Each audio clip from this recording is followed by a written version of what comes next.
Hey guys, Jacob here. So, in this video, I have yet another puzzle to show you.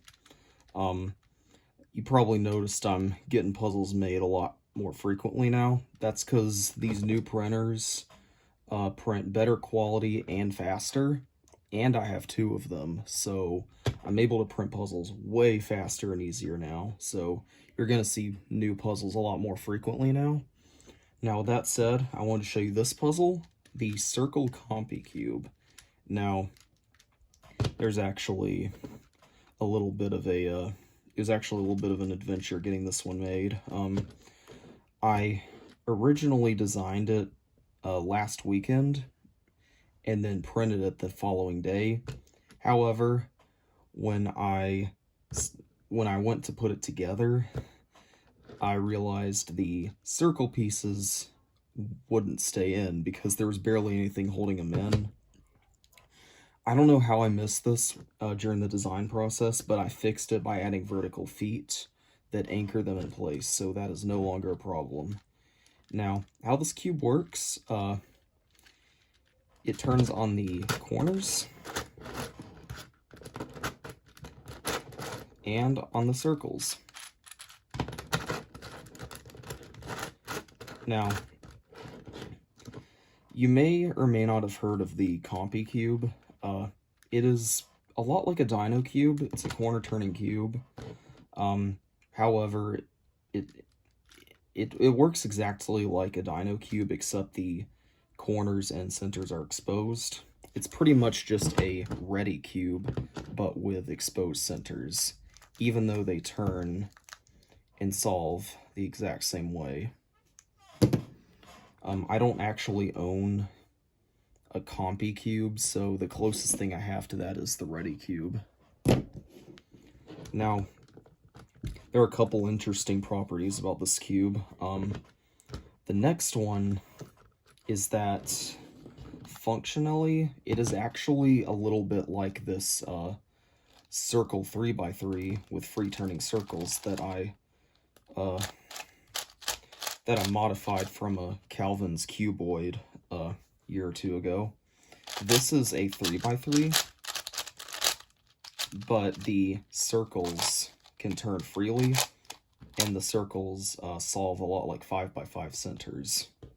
The circles on this puzzle work pretty much the same way, except turned at a 45-degree angle.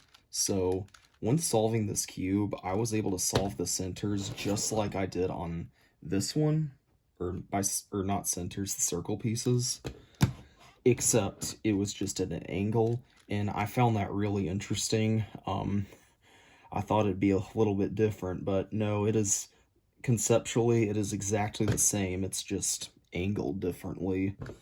The last thing is that this is a cubic shape mod of the Tetradecaminx, because the Tetradecaminx and this puzzle both have a cubic symmetry, meaning they have 8 corners that turn in 120-degree increments, which on the Tetradecaminx corresponds to the hexagonal faces, as well as 6 of these shallow cut circle turns, which on the Tetradecaminx equates to the square faces. This is pretty much just a Tetradecaminx, but cut down into a cube shape. So it actually has pretty much the same mechanism as a Tetradecaminx, which I think is really cool. And as far as the solve goes, it's actually pretty easy. If you know how to solve a Ready cube and a 5x5, you'll know how to solve this one. All you gotta do is solve the edges, just like a Ready cube. The centers are locked in place, so you don't have to worry about them. They're just there for aesthetics. And then you solve the circles, just like 5x5 centers, and then you're done. That's all there is to it. Now, as far as the turning quality goes, it's pretty good. The corner turns are a little bit catchy, but that's just because of the circles. But once you get them going, they turn pretty well. Now the circles are very fast and smooth.